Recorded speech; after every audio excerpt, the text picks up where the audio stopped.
Na semana passada, a Polónia, juntamente com a Alemanha e os Países Baixos, assinou em Bruxelas o Schengen militar. O acordo facilita a mobilidade de tropas nos territórios dos três países. Vai também proporcionar um corredor de ajuda à Ucrânia e apoiar, se necessário, o flanco leste da NATO. Doświadczenia z tego, co się dzieje na Ukrainie, z wojny pełnoskalowej, jak ważne jest szybkie przemieszczanie się wojsk sojuszniczych, spowodowało, że podpisaliśmy umowę ułatwiającą mobilność wojsk polskich, Republiki Federalnej Niemiec i Królestwa Niderlandów na terytoriach naszych państw. Nie da się przejść obojętnie wobec tego, czego doświadczyli Ukraińcy. Jeżeli chcemy mieć siłę sojuszu, to mobilność sojuszu jest najważniejsza. Mobilność naszych armii pomiędzy sobą i dla siebie. O Schengen militar é mais gesto de apoio à Ucrânia, que está há quase 2 anos em guerra com a Rússia. Passo inicial para criar uma zona militar alargada na Europa. This is a next step in integration, and with the growing geopolitical challenges that we see in the world, it has become even more important that there is fast military mobility, there are smooth logistics. We call it a harmonized military corridor, but that's why we thought this is essential.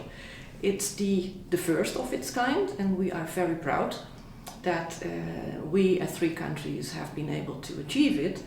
And all our three countries are very actively supporting Ukraine. This is only a small example, but it is also for us, it's a symbol of how we are supporting Ukraine, and in that sense also are contributing to defending Europe. Para os especialistas, o acordo é legítimo e necessário. E se for preciso defender o continente, não pode haver obstáculos. As a mechanism allowing quick and effective transfer of forces, transfer of hardware, equipment, transfer of ammunition, any mechanisms that removes borders and constraints which hamper rapid military deployment is simply necessary. Initiatives such as military Schengen are important for Poland, a neighbor of Russia and Belarus. Firstly, for the security reason, but secondly, also in terms of its relations within the EU. Magdalena Hdownik for Euronews from Warsaw.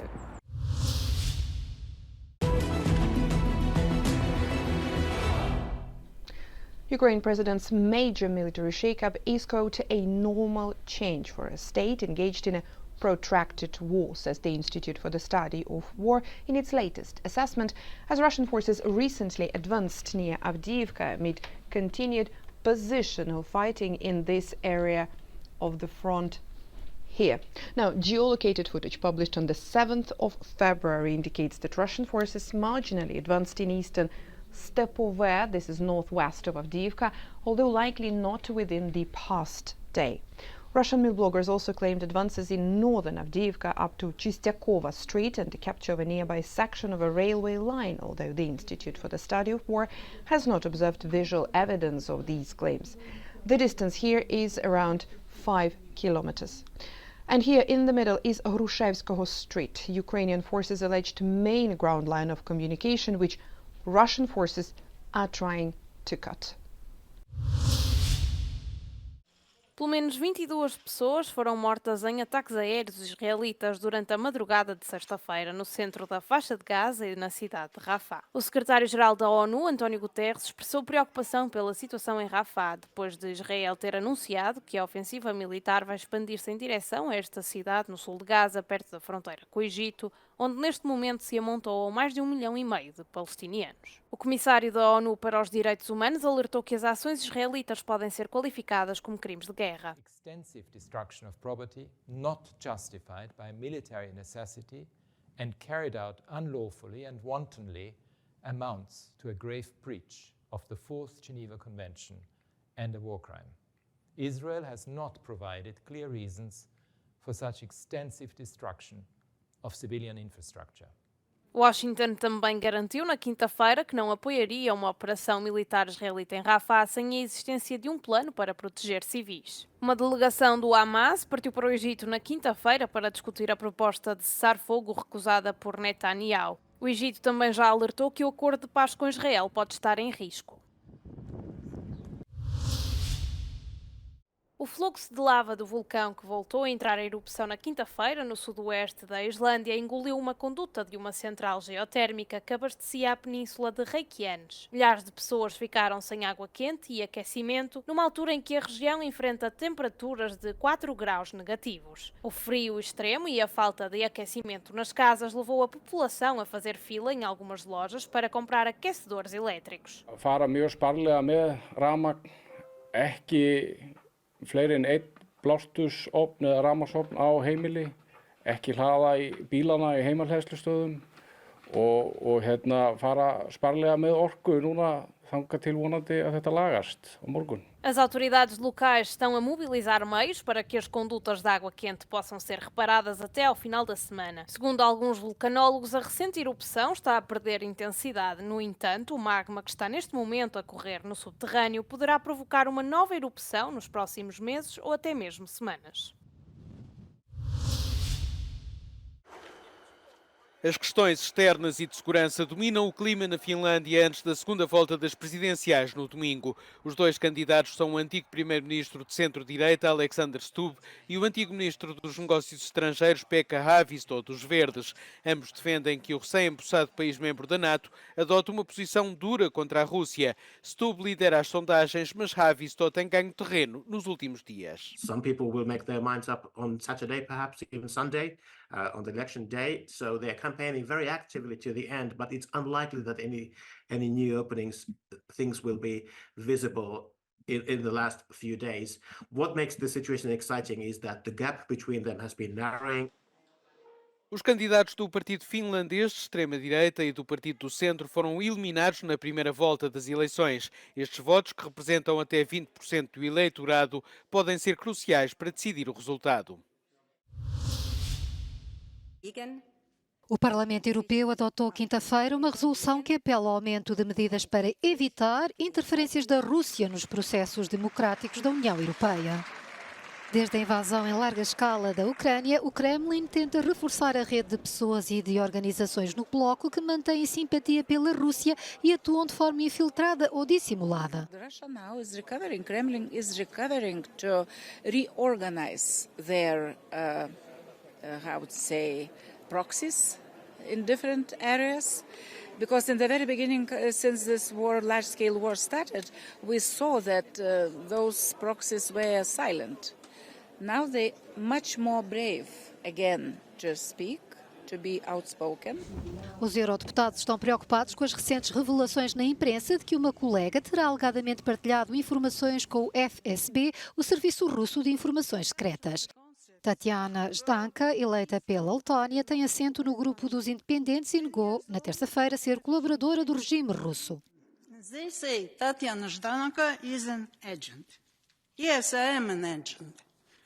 An agent for peace, an agent for Europe without fascism, an agent for minority rights, an agent for United Europe from Lisbon to Ural. O Parlamento Europeu abriu uma investigação sobre o caso e um eurodeputado liberal romeno propõe agravar a penalização dos casos provados deste tipo de conduta. If someone in the European Parliament is working obviously for and with Putin, that means that they shouldn't get the chance to speak in this house because their voice is the propaganda voice. A eurodeputada tem sido vista como uma agente de influência russa desde que entrou na política no final da década de 80 e as autoridades da Letónia decidiram que não poderá candidatar-se às eleições europeias de junho.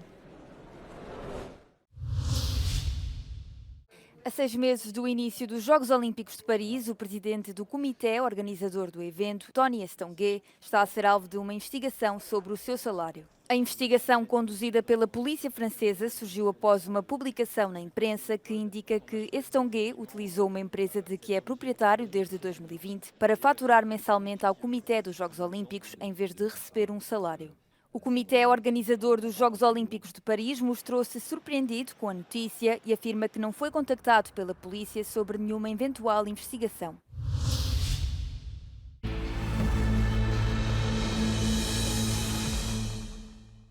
Bonjour, je suis Mathieu Orselin. Nous nous trouvons sur la Cisse, à Nitry, en Bourgogne, une région traditionnellement paysanne de la France. Aujourd'hui, l'autoroute est bloquée par des centaines de tracteurs. Depuis de nombreuses années, la colère gronde dans les campagnes françaises. Mais aujourd'hui, la situation semble être sur le point d'éclater. Quelles sont les raisons d'une telle colère et d'une telle mobilisation? C'est ce que je vous raconte dans Witness sur Euronews.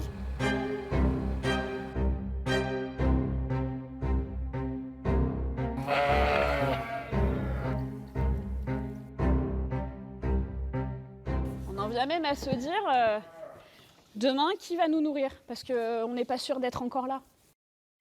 On va retrouver dans les magasins qui sont tout autour de l'agneau de Nouvelle-Zélande, qui aura fait 18 000 km. Et ça touche nos voisins allemands, grecs, espagnols, ça touche vraiment beaucoup de pays autour. C'est pas pour rien. Donc à quand la remise à plat en fait et la prise de recul? Pourquoi est-ce qu'on ne veut pas se remettre en cause? Nous, on se remet en cause tous les jours sur nos exploitations.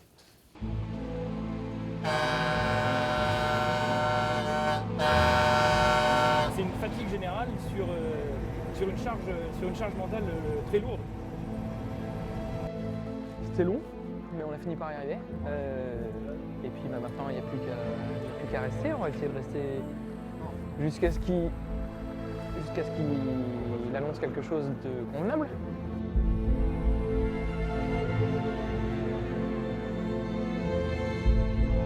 Moi, pour ma part, je trouve que les dernières annonces, l'intonation de voix était quand même complètement différente sur la volonté de travailler avec la profession pour trouver des solutions. On est escorté. Faut pas que je rate le coche. On se rappelle. Ça marche. Merci beaucoup. Bonne route, Xavier.